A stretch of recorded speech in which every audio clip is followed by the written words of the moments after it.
Hey guys, how's it going? I got a lot of GDC news to be talking to you guys about, so get right into it with Sony was expected to make a big announcement during GDC, specifically regarding a price drop, but no announcement came about. It just come and went, and a lot of people were surprised about it. The only price announcement they made was a price drop on the development kits, the PlayStation 3 development kits for developers. That was all they announced. But Sony has said that they are planning to make an announcement on Tuesday, March 31st. And if you haven't heard about it, go ahead. My next show, I'll definitely get you guys updated on that, what the announcement was. Alright, and also Killzone 2 is to receive another patch, patch 1.21, which will add, it's going to fix a lot of stuff, but I'm just going to tell you some of the major stuff here. It's going to add bots again for the people who wanted bots, so you'll be happy about that. It's going to add stability for the network, because I've had it happen to me, and I don't know if anyone else has had problems with keep getting disconnected. They said that's been fixed in this patch. And also, it's going to add unranked game option in the menu. So for all you people who just want to play for fun and don't have to worry about ranking, you will have that option come 1.21, the patch, which will be coming, I believe it was early next week. I believe that's what I said. And also, Little Big Planet is also going to be receiving a patch 1.12, which adds stability and fixes a whole bunch of little minor bugs and whatnot. But it's also, the big thing about it is that it's going to add in-game music, which is pretty sweet. And for the people who have kept track of GDC, you would have known about Crytek showing an actual demo of the new CryEngine 3, which is be optimized for PS3, 360, and PC. And for the people who don't know about CryEngine 3, it's a really gorgeous engine. It's Crysis ran off CryEngine 2, and they recoded the engine to make it optimized with the PS3 and 360 to bring it to consoles. And if I really advise you to go to IGN.com and check out the CryEngine 3 extended demo. Extended demo of the CryEngine 3, because the extended one actually shows you which scenes are PS3 and which one's 360. And man, does that CryEngine 3 just look incredible. It looks amazing. I can't wait for games to be made with that. But the big news about it is that the CryEngine 3, the way it's been coded, is that it's going to be able to optimize itself according to the system it's on using the CPU. So basically, like, to kind of simplify that, is like if you're on a PC, running CryEngine 3 will actually run better on a quad-core system than, say, a dual-core system.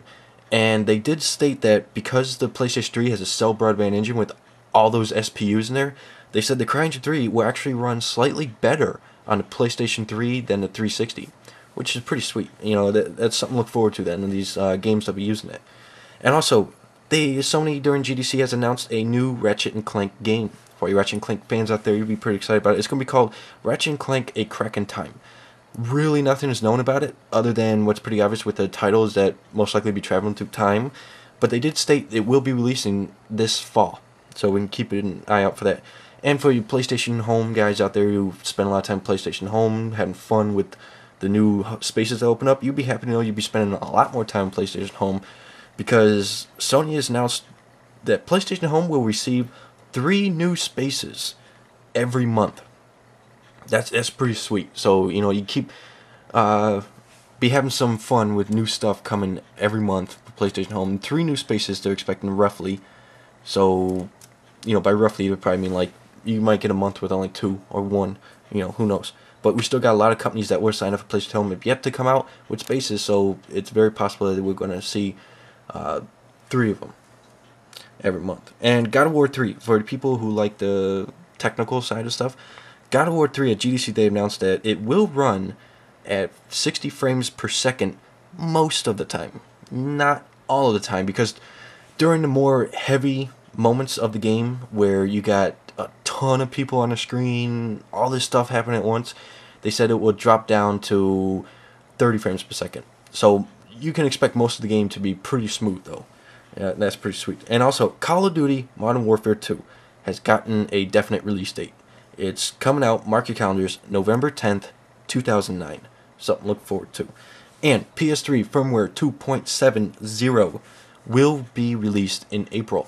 There is nothing known about what's going to be in the firmware update, but it's going to be adding something big, I guess, because there is a Resistance 2 update that will not work until the new firmware. It's supposed to be associated with the new firmware.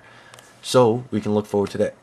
And also, Resident Evil. For all you Resident Evil fans out there, I really hope you're happy playing Resident Evil 5 and will be happy playing Resident Evil 5 for a long time. A pretty long time. And because the creator of Resident Evil has stated that, as you know, Resident Evil 6, he wants to revolutionize Resident Evil all over again like Resident Evil 4 did with Resident Evil 6. And they said they don't know where to start the story or bring the story or really do anything with Resident Evil 6. So, because they're going to be starting from scratch with everything, they said that it could take up to 8 years to make Resident Evil 6. And he said it's going to be a minimum of 4 years to make Resident Evil 6, but it could take up to 8 years. And if it's going to take up to 8 years, you can pretty much guarantee that Resident Evil 6 is most likely not going to come out until the PlayStation 4 and Xbox 720 or whatever Microsoft is going to call their next console. Which is kind of a bummer, because, you know, you love Resident Evil and you're not going to get another one for quite a while. And also, for the MMO fans out there, the Agency and DC Universe Online, Sony has stated they do plan to have those hit store shelves in 2010, if you're wondering when those are going to come out. Alright, and also, Rockstar Games has announced Max Payne 3. That's pretty sweet news right there. And they have stated that it's going to be released this winter on the PlayStation 3, 360, and PC. And for your various fans out there, Need for Speed Shift, which, if you've seen a preview to it, it actually looks pretty sweet, the first trailer. It looks a lot better than all the other Need for Speeds. They have the release dates out for it. September 17th for Europe, we'll be getting Need for Speed Shift, and September 27th, September 22nd for North America. So if you're a fan of racing, mark that on your calendar for Need for Speed Shift. And also, an update on BioShock 2. It seems BioShock 2 will be keeping the subtitle, The Sea of Dreams. Now, what I reported in the last one was all over the internet about BioShock 2 dropping the subtitle, but the creators, you know, 2K, they came out and they said that, hey, that was a rumor that was never exactly confirmed by us, and they said that it's actually not true. We are keeping the subtitle. So, it's back to BioShock 2, Sea of Dreams. It will be known as that. And last bit of news here, Dead Rising 2. For a lot of people who are excited about the game, I am extremely excited about it because I'm happy to actually get back to games with actual zombies.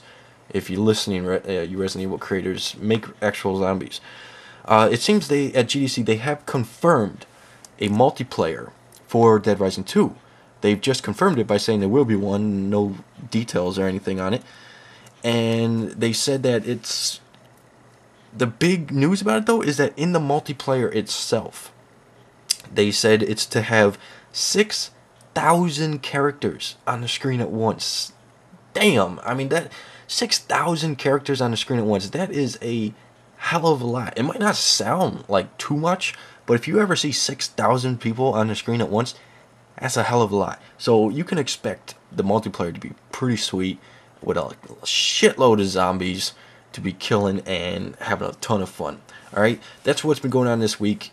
Catch me next week for my next episode. Rate, comment, subscribe, and I'll see you guys next week. Alright, peace.